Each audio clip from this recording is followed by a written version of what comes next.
نحمده ونصلي على رسوله الكريم اما بعد فاعوذ بالله من الشيطان الرجيم بسم الله الرحمن الرحيم رب اشرح لي صدري ويسر لي امري واحلل عقدة من لساني يفقهوا قولي. امانت داری حدیث میں آیا ہے کہ پیغمبر اسلام صلی اللہ علیہ وسلم نے فرمایا کہ جس شخص نے اپنی امانت تمہارے سپرد کی اس کی امانت اس کو واپس کرو. کوئی شخص تم سے خیانت کرے تب بھی تم اس کے ساتھ خیانت نہ کرو. اد الامانۃ الی من ائتمنک ولا تخن من خانک.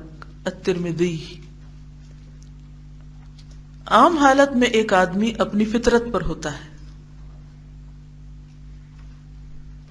فطرت انسان کی نہایت صحیح معلم ہے، یعنی اللہ نے انسان کو گمراہ نہیں پیدا کیا، ہدایت پر پیدا کیا ہے. انا ہدیناہ السبیل اما شاکرا و اما کفورا. ہم نے تو راستہ دکھا دیا ہے، اب یہ انسان کی اپنی چوائس ہے کہ سیدھے پہ چلتا ہے یا الٹے پہ چلتا ہے، شکر گزار بنتا ہے یا ناشکرا بنتا ہے، نعمتوں کا صحیح استعمال کرتا ہے یا غلط کرتا ہے. تو ہدایت پیغمبروں کے ذریعے بھی ہم کو ملی ہے، لیکن اللہ نے ہمارے اندر بھی اچھائی برائی کا ایک میزان رکھ دیا ہے. چنانچہ عام حالت میں انسان وہی کرتا ہے جو اسے کرنا چاہیے. وہ امانتوں کو ادا کرتا ہے اور لوگوں کے ساتھ وہ سلوک کرتا ہے جو انسانیت کے مطابق ہو. کوئی بظاہر مسلم ہو نان مسلم ہو، لیکن اس کا رویہ کیا ہوتا ہے، اس کا عمل کیا ہوتا ہے کہ وہ اس کو حق یا اچھائی پسند ہوتی ہے. انسان کی اصل جانچ عام حالت میں نہیں، یعنی اگر کسی کو پہچاننا ہو تو عام حالات میں نہیں پہچان سکتے آپ اس کو کہ وہ کیسا ہے، کیونکہ جب حالات اچھے ہوتے ہیں تو سبھی اچھے ہوتے ہیں. بلکہ خاص حالت یا ہنگامی حالت میں ہے. مثلا چھوٹی امانت کا معاملہ ہو تو آدمی اس کی ادائیگی میں کوتاہی نہیں کرتا، چھوٹی موٹی چیزیں لوٹا دیتا ہے، وہ وقت پر اسے ادا کر دیتا ہے. لیکن جب معاملہ کسی بڑی امانت کا ہو تو اس وقت وہ بدل جاتا ہے. وہ انسانی اور اخلاقی اصولوں کو توڑ کر یہ کوشش کرنے لگتا ہے کہ اس کو امانت ادا کرنا نہ ہو، یعنی وہ نہ کرے یا اسے نہ کرنی پڑے. دوسرے کی چیز کو وہ اپنے قبضے میں لے لے، یعنی کوئی چیز جو پسند آ جائے تو وہ کیا سوچتا ہے کہ کوئی طریقہ بہانہ مل جائے کہ یہ اس کو میں اپنا بنا لوں، کسی طرح دوسرے سے لے لوں. مگر یہ سخت غیر انسانی فعل ہے. امانت ہر حال میں قابل ادائیگی ہے، خواہ وہ چھوٹی ہو یا بڑی.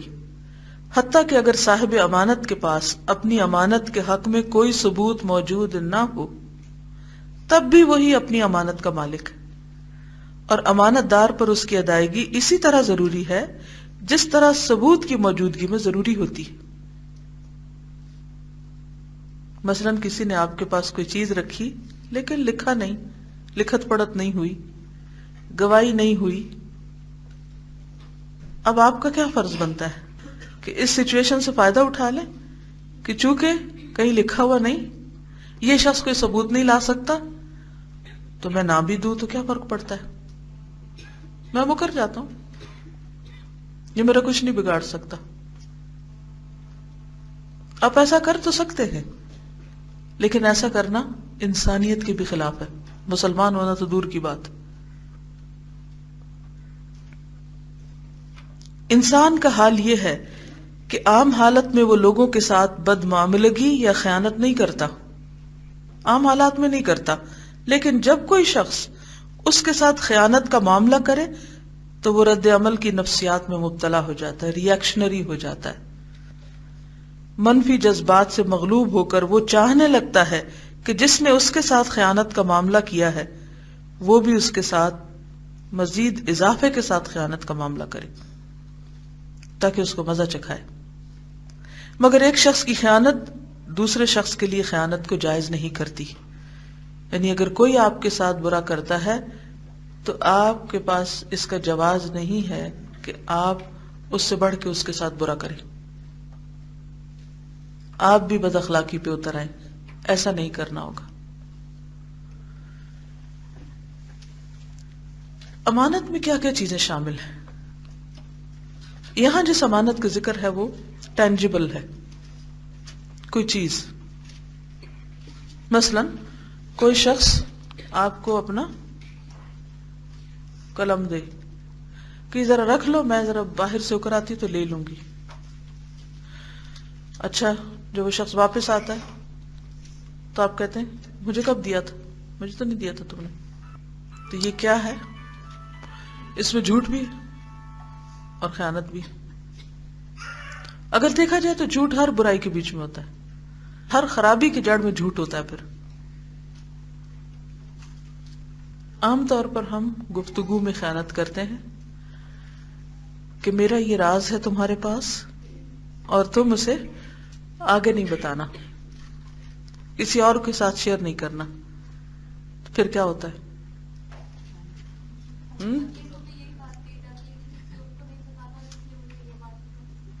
اس کو آگے بھی یہی کہا جاتا ہے.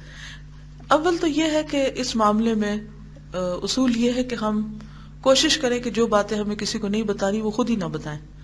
لیکن جس اپنی بات پر آپ خود قابو نہیں رکھ سکے اس کی دوسرے سے کیا توقع رکھتے ہیں کہ وہ اس کو ہضم کر لے گا.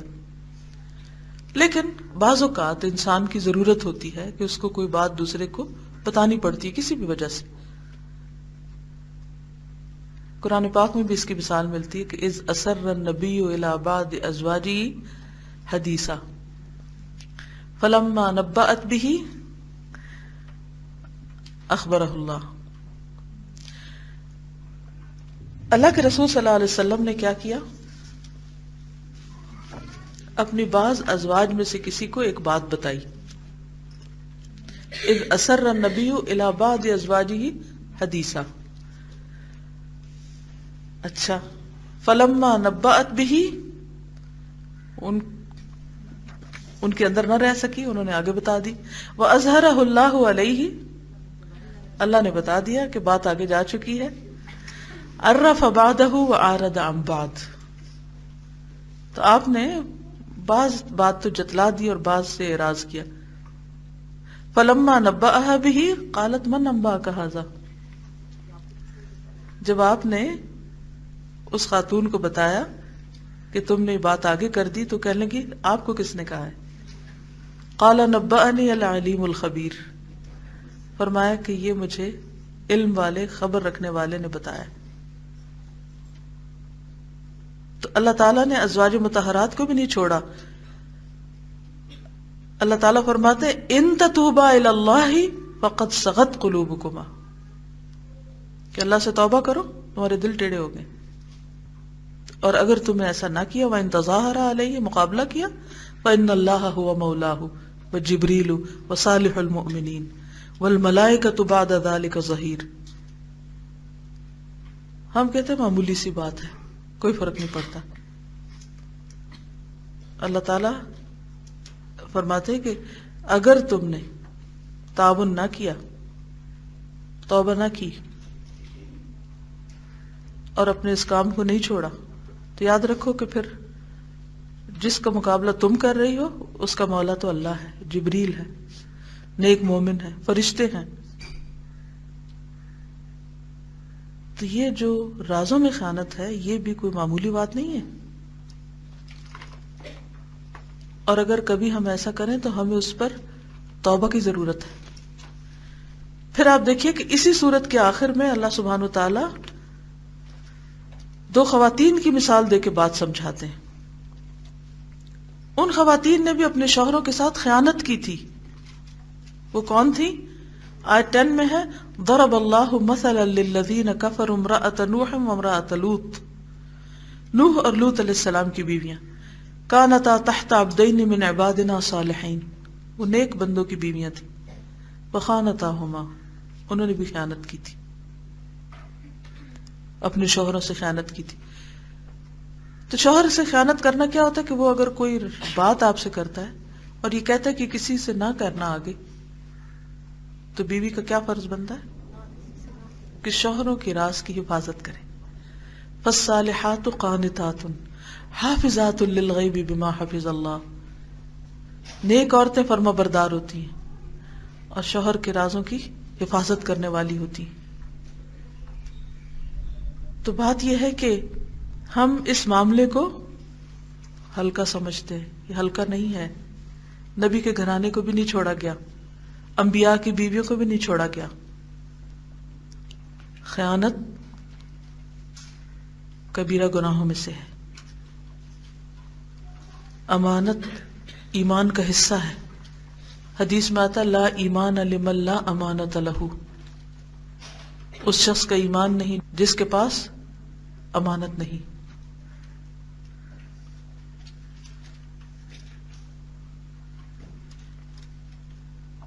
لیکن آج ہمارے معاشرے میں اس کو کوئی اہمیت ہی نہیں دی جاتی.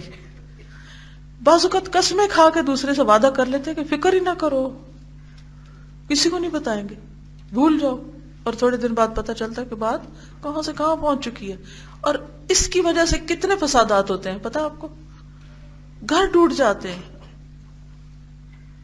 تعلقات خراب ہو جاتے ہیں، فتنہ فساد پھیل جاتا ہے. پہلی بات تو یہ کہ ہمیں کسی کی باتوں میں انٹرسٹ ہونا ہی نہیں چاہیے. اگر کوئی کہنا کہ ایک بات کرنی ہے، تم کسی کو کہنا بھائی میں نہیں وعدہ پاس رکھ سکتی، مجھے نہ ہی بتاؤ تو اچھا ہے. میں تو آگے سے کہہ دیتی ہوں کہ مجھے کوئی شوق نہیں ہے بات سننے کا، مجھ سے نہیں سنبھالا جاتا یہ راز. کیونکہ میرے دل پہ اگر کوئی ایسی بات آ جائے کہ جو مجھے تکلیف دے تو میں اسپیچ میں کہیں نہ کہیں مجھے اس کو نکالنا ہوتا ہے، اپنے سسٹم سے باہر لانا ہوتا ہے تاکہ میں سکون سے جی سکوں. تو آپ یہ بھی کر سکتے ہیں کہ صاف دوسرے کو کہ بھئی معذرت چاہتے ہیں. اگر آپ یہ اپنا راز کسی کو دیں چاہے کسی اور کو دے دیں جو حفاظت کر سکے. اسی طرح بعض اوقات کوئی چیز دیتا ہے کہ ہماری یہ چیز رکھ لیں. اگر آپ نہیں رکھ سکتے نا تو اسی کو کہہ دیں کہ میں تو بہت کچی ہوں حفاظت میں، آپ کہیں اور رکھ لیں. اس وقت برا لگتا ہے، ہو سکتا ہے کوئی کہے گا یہ لوگ اتنا سا کام نہیں کر سکتی، لیکن ذمہ داری لے کے اس کے بعد پھر اس کو خراب کرنا، اس کو نہ نبھانا، یہ اس سے کہیں زیادہ بڑا گناہ ہے. لیکن ہمیں عام طور پر صاف بات کرنے کی عادت نہیں، کیونکہ سننے کو تیار ہی نہیں اور سننے کی بھی عادت نہیں کسی کو، اس کو مائنڈ کرتے ہیں. اور پھر ہم ڈرتے بھی ہیں کہ کوئی کہے کہ ہائے ہمارا دل ہی نہیں رکھا اس نے. تو ایسا جھوٹا دل رکھنے کا کیا فائدہ کہ جس کے بعد آپ اپنے آپ کو بھی مصیبت میں ڈالیں اور دوسروں کو بھی ڈالیں. تو کیا کرنا ہے؟ بات پتہ کیا ہے، اگر ہمیں کسی کی ذاتی زندگی میں کوئی بہت انٹرسٹ نہ ہو تو ایسے مسئلے نہیں پیش آتے. ابھی کیا ضرورت ہے تجسس کی؟ اچھا اس کے گھر کیا ہو رہا ہے، وہاں کیا ہو رہا ہے، یہاں کیا ہو رہا ہے، سو واٹ، جو مرضی کوئی کرے. یہ کب ہوتا ہے؟ جب ہماری زندگی میں کوئی مقصد نہیں ہوتا اور ہم فارغ انسان ہوتے ہیں. پھر شیطان، یہ بھی شیطان کی چال ہوتی ہے کہ وہ ہمیں ایسی چیزوں میں الجھا دیتا ہے، ایسی چیزوں کے اندر تجسس میں لگا دیتا ہے.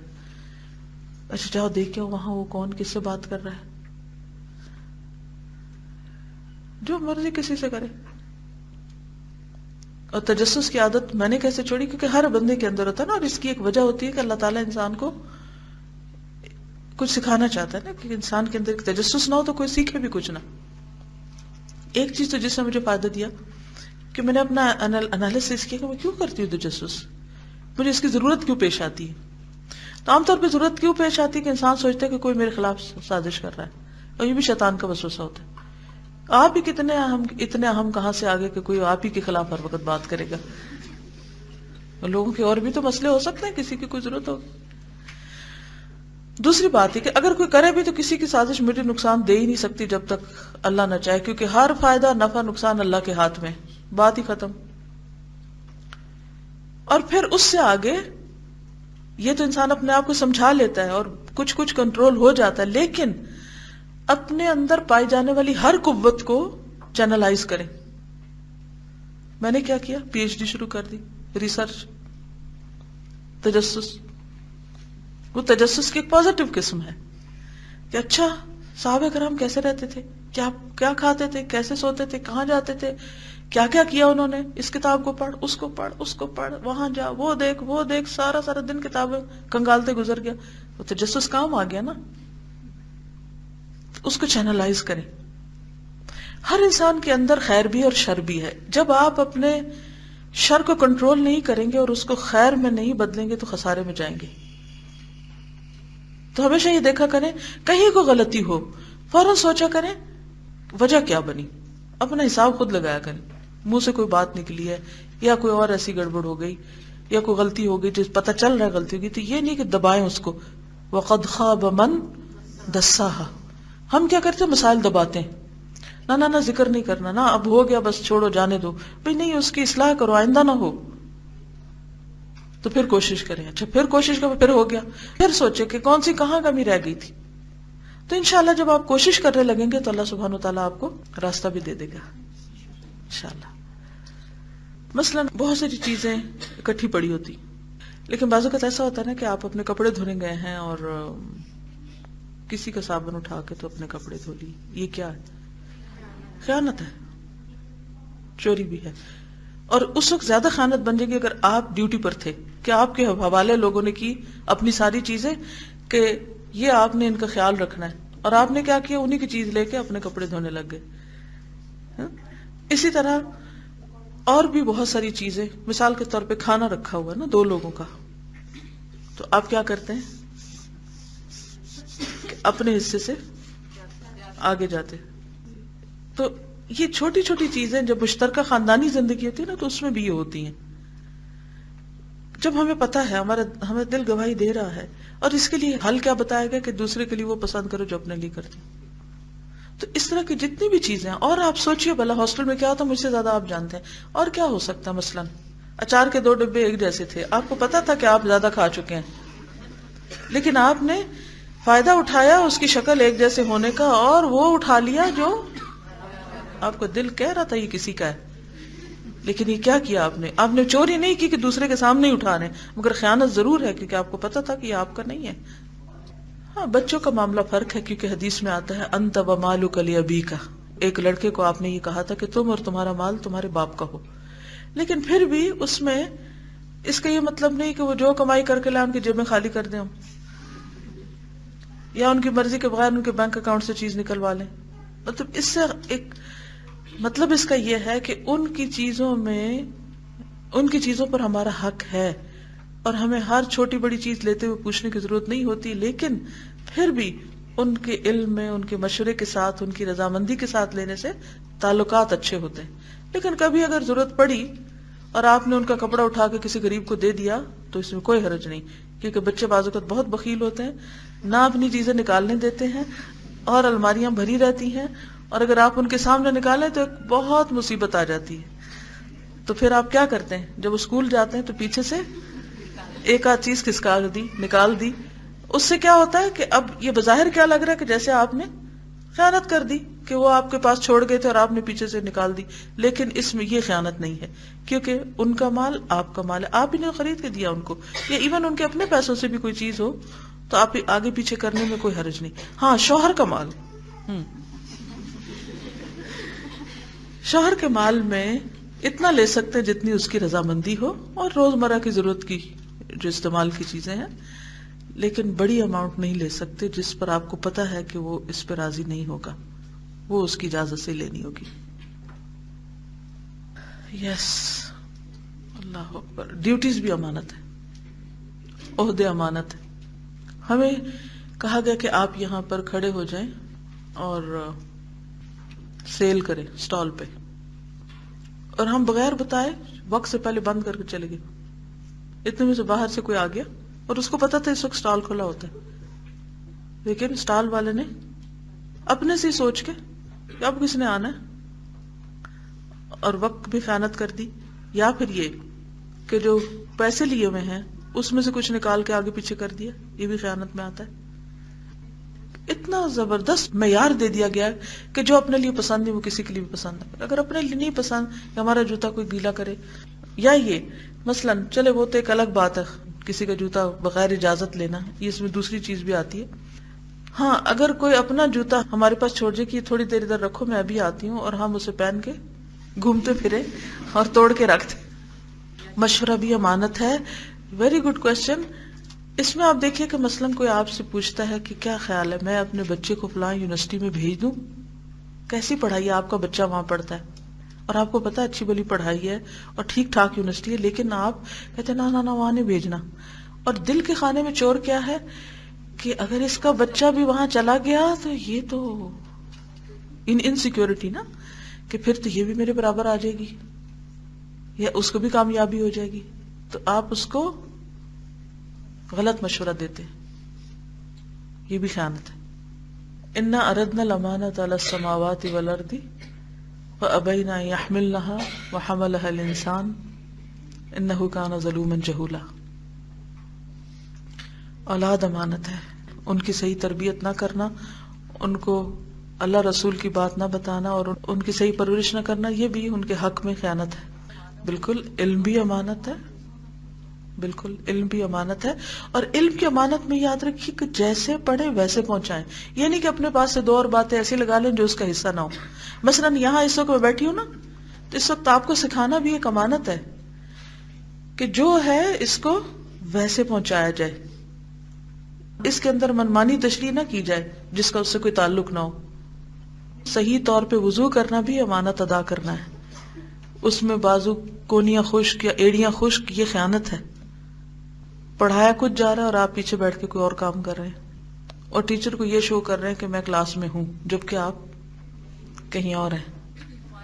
گواہی بھی امانت ہے, جو چیز جیسے دیکھی ویسی ہی بیان کرنی چاہیے. اللہ کا مال امانت ہے. یہ بلڈنگ ہمارے باپ کی نہیں, یہ کس سے بنی ہے؟ لوگوں کی امانتوں سے, ڈونیشن سے.